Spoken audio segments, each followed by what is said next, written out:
I'm Dr. Tom Tacke. I am an audio production teacher at Central Union High School in El Centro, California. And I've been teaching with Soundtrap since the fall of 2018. I was teaching mostly music appreciation classes. And while it was a great class, how music fits into the average student's life, it didn't really have any of that hands-on type of aspect that I think was really needed in our curriculum.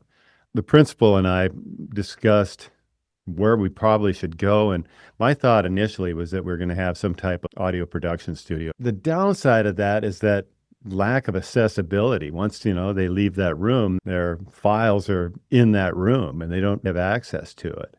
The cost of developing that type of laboratory is really prohibitive. So we started looking around. I found some things about Soundtrap. I liked the examples of things that were made on Soundtrap. I was pretty skeptical that would actually work with Chromebooks. It just seemed not real likely. But it was a decision that was made that we give it a try.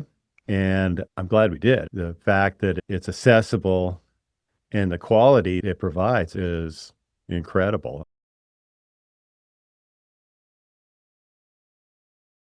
But no, it certainly works in conjunction. No, we're definitely enhancing. And our school really is short of viable electives. And we've got about 2,000 students enrolled. So I get overloaded a little bit with 5 sections of it, but at the same time, it's working. When they found that they could make some really cool beat loops, even the simplest of beat loops, was very engaging and they enjoyed doing that. They start taking it to the next level throughout the year. Year after year, it starts out just a little bit better. The quality of loops and the size of the loop library in Soundtrap now compared to 2018 is incredibly different. The loops are high quality at this point, and the kind of music that my students are creating is phenomenal.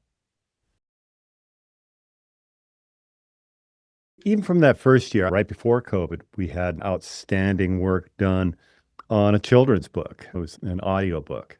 They recorded the sound effects and little beat loops and such that they added. This was incredible to what the book became. As we came back, we just continued to build. We had 3 first place winners for the Soundtrap Beat Challenge. And one of those students went on to create a lot of really great music. More recently, we've had a lot of success with our podcasts. The success in the music led us to success in the podcast because some of our music started being noticed and led to a discussion with a local radio station who got us to produce a weekly radio podcast. So we do 30 to 45-minute podcast each week. It's 30 episodes a year on what's going on. It's youth perspective on the arts, culture, happenings here where we live in the Imperial Valley of California. That has really got our podcast chops honed up. We also applied to a competition. It was a call for content from KPBS out of San Diego. They were looking for local content. And we proposed a series titled Voices del Valle. It is our radio podcast in that it's youth focused, but it's essentially coming of age stories of the kids that are growing up in this place we call the Imperial. But we ended up being selected by KPBS to do this. And we ended up partnering with them essentially. They're providing us access to their producers and technicians to mentor us. We do all of the recording, production, and then we hand that off to them. We created an 11-episode series for them for this season.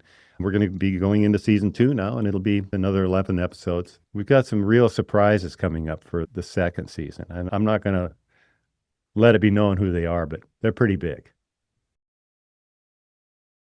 Yeah, I was reluctant to go into the podcasting. I just didn't see that it would go as far as it has. My students love podcasting. And so what's really cool about Soundtrap is that we're able to record the voice part of it, but you can also create music loops for intros, outros, special effects, whatever it is. You can create a really good podcast very easily, having something like Pro Tools or something that they're not going to be able to do. They like to have their voices heard. They have something to say, and they do like to interact and talk with each other. I think this year they're really starting to think about the sound design of it. How can they make these podcasts more entertaining and engaging?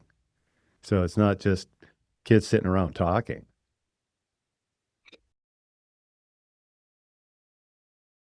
It goes back to the word access.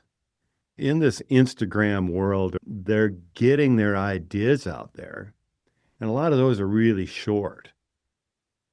But I suppose on the podcasting thing, they're able to develop those ideas a little bit further. Our podcasts, we post them on a YouTube channel and Spotify. They have their libraries of where the content is, but it's getting them to engage a little bit more. One of our podcasts is called Inside the Blue Zone. It's a student athlete podcast series. Whatever sports are in season, each get 2 or 3 episodes per season to themselves, talking about their sport, being a student athlete. From the team standpoint, it gets them to reflect on where they're at, where they're going, what some of their challenges are. I know last year our football team had a couple disappointing losses. Those subsequent podcasts were a means for them to reflect on what happened and make better. It's worked well.